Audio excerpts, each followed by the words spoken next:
Baik, saya akan mencoba menjelaskan mengenai medan listrik dan kuat medan listrik.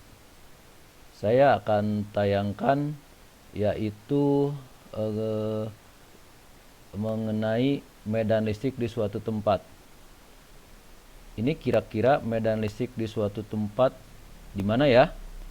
Ini terjadi loncatan listrik ini di suatu tempat. Ini dengan kilatan cahaya, mungkinkah petir. Nah, kemudian juga saya sampaikan ini medan listrik di suatu tempat. Kelihatan di atas lautan ini adanya kilatan cahaya, seolah perpindahan loncatan listrik. Kemudian juga saya gambarkan ini adalah Van de Graaff, adanya perpindahan yaitu muatan listrik positif ke negatif seperti ini. Baik, kita lanjutkan. Nah, ini saya gambarkan medan listrik di suatu tempat. Ini tempat daerah A ini bermuatan positif. Ini ada tanda panah menuju keluar. Kemudian di daerah B ini muatan negatif, ini menuju ke dalam seperti itu. Nah, ini jadi medan listrik ya yang terpisah. Misalkan ini saya asumsikan di daerah A dengan di daerah B masing-masing terpisah. Nah, ini juga medan listrik bermuatan negatif di suatu tempat. Ini muatan negatif dengan tanda panah ke dalam, sama seperti tadi ya. Kita lanjutkan juga yaitu medan listrik oleh dua muatan ini di suatu tempat. Jadi satu tempat ini ada muatan positif dengan muatan negatif. Terjadi ini namanya perpindahan ini.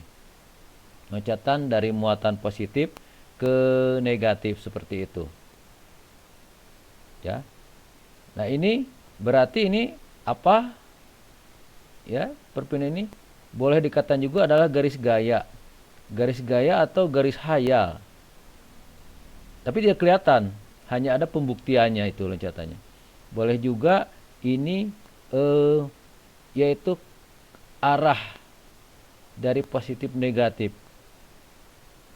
Baik, kita lanjutkan. Ini adalah dua muatan yang sama, ini saling tolak menolak. Kalau kita kembali mengenai gaya kolom, muatan yang sama ini terjadi gaya tolak. Jadi tidak terjadi perpindahan. Yang terjadi adalah penolakan. Gitu ya. Nah, kalau begitu apa itu medan listrik? Jadi medan adalah daerah di mana mengandung adanya muatan listrik. Bisa 1, 2, dan 3 dan tidak terhitung. Bisa rata, bisa bentuk segitiga, segi 4 dan lain sebagainya. Baik, kita lanjutkan sekarang ke kuat medan listrik. Ya, kuat medan listrik.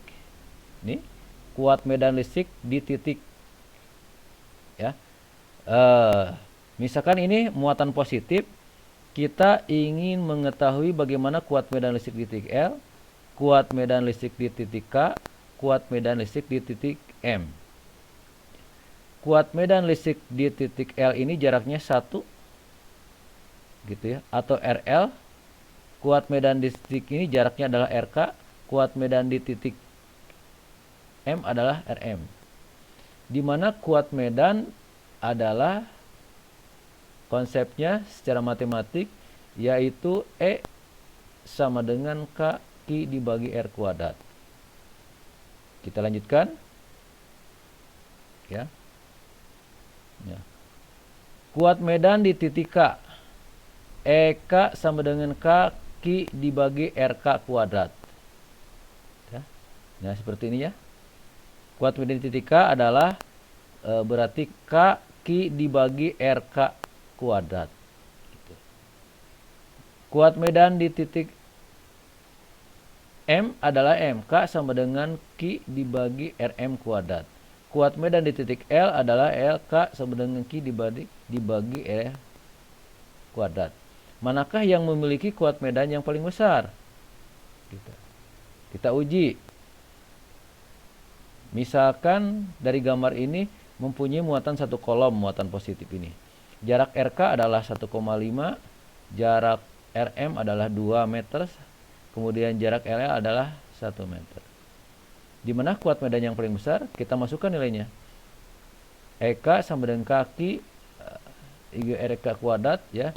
RK-nya kan 1,5, 1,5 berarti 3/2. 3/2 dikuadratkan sama dengan 9/4. 9/4 dikeataskan ini karena Q-nya 1, K berarti 4/9K. Kemudian kuat medan di titik M sama dengan K, Q dibagi RM kuadrat. RM-nya adalah 2 meter nih. Ya, berarti ini K-nya tetap Q-nya 1, berarti 2 dikuadratkan sama dengan 4. Berarti 1/4 K. Titik L adalah kaki dibagi RL kuadrat. K sama dengan L-nya karena 1 ya.